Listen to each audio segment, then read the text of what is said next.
الرحمن الرحیم۔ السلام علیکم دوستو، امید ہے آپ سب خیریت سے ہوں گے۔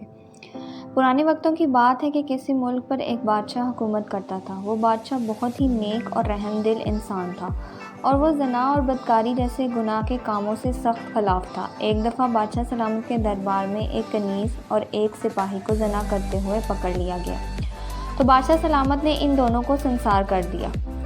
بادشاہ کی پوری سلطنت میں زنا اور بدکاری جیسے گناہ کے کام ختم ہو گئے تھے، کیونکہ جو بھی کوئی زنا کرتا ہوا پکڑا جاتا، بادشاہ سلامت اس کو فوراً سنسار کرنے کا حکم دے دیتے۔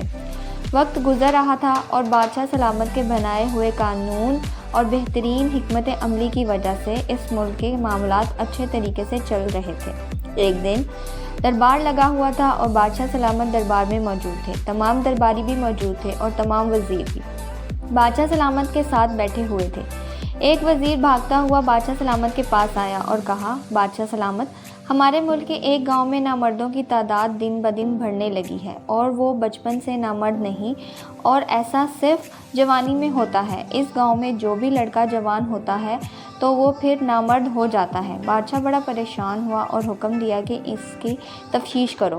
جواب دیا بادشاہ سلامت، جب بھی میں اس سے کوئی بات پوچھتا ہوں تو وہ ڈر کی وجہ سے بے ہوش ہو جاتے ہیں۔ اب مجھے یہ سمجھ نہیں آ رہی یہ کوئی گندی بیماری ہے یا ان کے اپنے عمل کی وجہ سے وہ نامرد ہو رہے ہیں، اس لیے ہم ان کو سزا بھی نہیں دے سکتے۔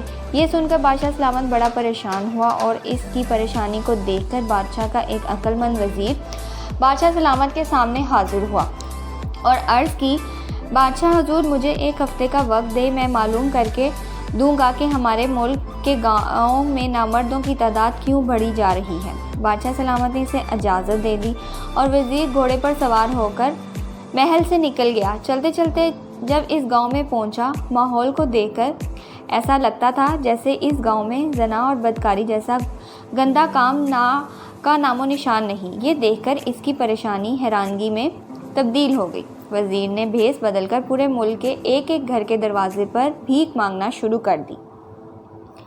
بہت کام کیا لیکن اسے کوئی بھی سراغ نہ ملا۔ وزیر بڑا پریشان ہوا، بادشاہ سلامت کو جا کر کیا جواب دوں گا؟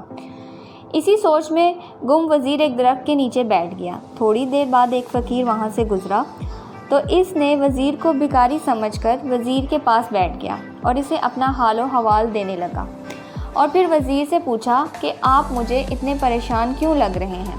لیکن وزیر نے اسے کچھ جواب نہیں دیا۔ تھوڑی دیر بعد ایک عورت پردے میں گزری۔ اس نے اپنا سارا جسم ڈھانپا ہوا تھا، لیکن اس عورت کے چلنے میں وزیر کو شک ہو گیا، کیونکہ چلتے ہوئے اس نے وزیر کو عجیب سی نظروں سے اشارہ دیا۔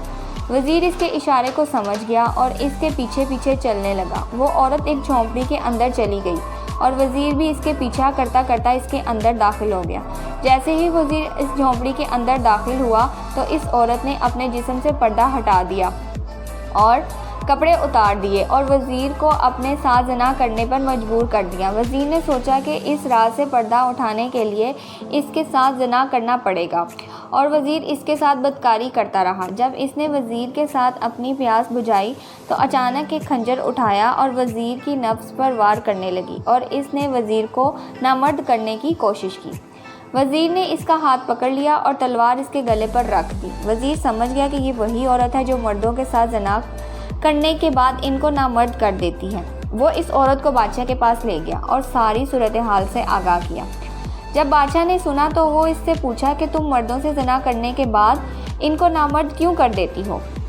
پہلے تو اس نے سب کچھ بتانے سے انکار کر دیا، لیکن پھر جب بادشاہ نے اس کے گلے پر تلوار رکھی تو اس نے کہا، بادشاہ سلامت، میں گاؤں کے ایک رئیس کی بیٹی ہوں، اور جب میری شادی ہوئی تو میرا شوہر مجھے پہلی ہی رات دھوکہ دے کر بھاگ گیا، اور جس رئیس کی بیٹی کی ایک جھلک دیکھنے کے لیے ہمارے گاؤں کے لڑکے مرتے تھے، اب وہ پورا گاؤں مجھ پر تحقیق کر رہا ہے۔ میں نے اس دن سے ٹھان لیا کہ مجھے صفحہ ہستی سے مردوں کا نام و نشان مٹا دوں گی، اور ہر مرد عورت سے زنا کرنے کے لیے تڑپے گا، لیکن وہ ایسا نہیں کر سکے گا، اور میں ان مردوں کو زنا کا لالچ دے کر ان کو نامرد کر دیتی ہوں۔ یہ سن کر بادشاہ سلامت نے کہا، میں مانتا ہوں تمہارے ساتھ زیادتی ہوئی ہے، تمہارا شوہر کو تمہارے ساتھ ایسا نہیں کرنا چاہیے تھا، لیکن تم اس کی سزا سب کو کیوں دیتی ہو؟ جس نے تمہارے ساتھ ظلم کیا اس کا مقدمہ قاضی صاحب کے پاس لے کر جاتی، وہ تمہارے حق میں فیصلہ ضرور دیتے۔ اس کے بعد بادشاہ سلامت نے اس عورت کو ساری زندگی قید کی سزا سنا دی اور کہا کہ جو مرد زنا کی لالچ میں پھنس کر اس عورت کے پاس گئے وہ ہمیشہ کے لیے اپنی نامردگی کھو بیٹھے۔ ان کو ان کے گناہ کبیرہ کی سزا مل چکی ہے۔